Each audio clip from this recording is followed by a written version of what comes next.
ابو تريكة يضرب ولا يبالي، حرفيا بيديها في الوش على طول. بيشيد بالمنتخب الموريتاني ان هو خرج خروج مشرف من افريقيا، وبيتكلم كده. هو بيقول لك في منتخبات طلعت يعني غير مرفوعة الراس.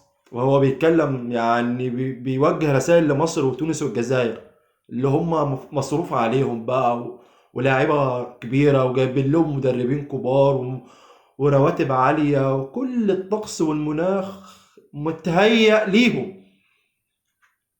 من تونس خارجة في ديل المجموعة، الجزائر نفس الوضع في ديل المجموعة.